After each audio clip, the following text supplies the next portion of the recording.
Os hobbits existiram na vida real e eu nem tô zoando. E eu esqueço que isso realmente não é informação tão divulgada. As pessoas deveriam saber mais que existiu uma espécie de hominídeo que tinha ali por volta de 1 metro de altura. E não, ele não tinha nanismo. Isso que é mais interessante. O que aconteceu com o Homo floresiensis, que foi encontrado na região da Ilha das Flores, na Indonésia, para você que não sabe onde é que fica a Indonésia, a Ilha das Flores e tudo mais, fica ali naquele pedaço entre a Ásia e a Austrália, basicamente. Então eu vou colocar aí foto, lógico, né, para que vocês não fiquem só me ouvindo.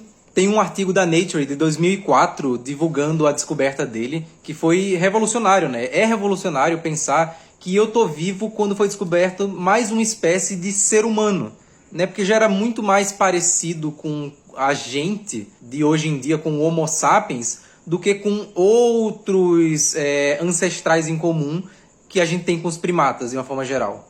O que aconteceu para fazer com que essa espécie ficasse anã, né, que ficou conhecida como hobbits, foi o fenômeno de nanismo insular. Insular porque vem de ínsula, né, que tem a ver com ilhas, basicamente. Que segue uma regra mais geral, que é a regra de Foster, que é como algumas espécies tendem a encolher. Porque na disputa por recursos, como a ilha é um lugar fechado, né, um lugar pequeno para todos aqueles indivíduos estarem convivendo, a disputa por recursos é algo muito intenso.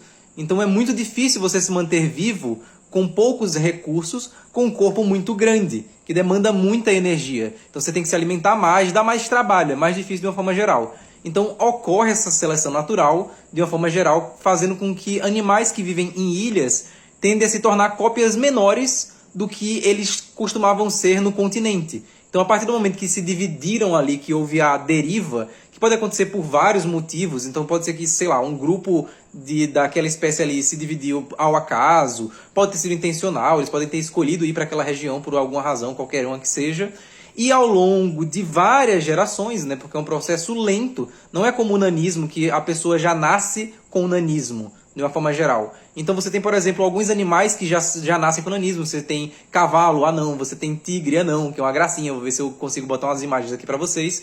Que geralmente vai ser desencadeado por um problema genético.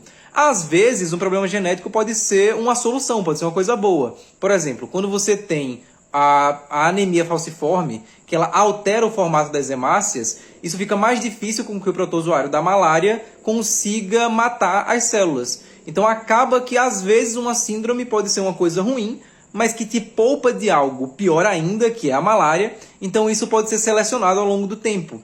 Então tem alguns indícios de que isso meio que acontece, de que a anemia falciforme foi selecionada em algumas regiões, principalmente da África, porque é uma forma de combater a malária. Porque apesar da pessoa poder ter complicações da anemia falciforme, as complicações da malária são muito piores. Mas o fenômeno que aconteceu com o Homo floresiensis é diferente desses traços de nanismo. Porque isso acontece com todos os animais, né? Assim, via de regra, de uma forma geral. Isso acontece com mamífero, isso acontece com réptil, isso acontece com as aves, né? Tem a discussão de as aves são répteis, enfim, eu não vou entrar nessa agora na taxonomia.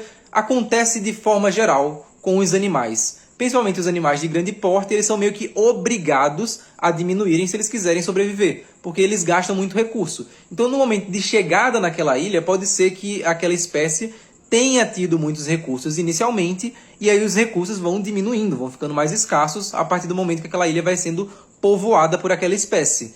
E é exatamente isso que aconteceu, né? Até hoje ainda estão sendo estudados, é uma coisa recente para a ciência, porque recente...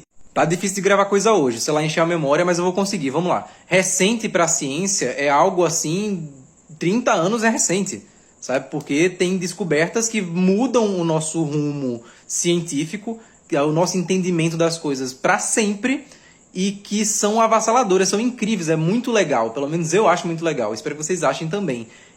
Saber que eu estou vivo no momento dessa descoberta. Eu já era nascido quando isso foi descoberto. Apesar de que eu tinha 3 anos de idade, né? 3, 4 por ali. E se vocês forem no Google Maps e pesquisarem aqui Liang Bua Cave, caverna Liang Bua, vocês vão ver que tem ali, entre parênteses também, Hobbit Cave, que é caverna do Hobbit, né? mais apropriado não dava. Eu adoro isso, que cientista é um bicho bobinho. Ele adora as piadinhas. Eles mesmos ajudaram a contribuir com esse nome, né? Tem o nome científico, que é Homo floresiensis, mas tem o nome popular, que são os hobbits. Então, os hobbits, de certa forma, existiram. Isso é muito legal.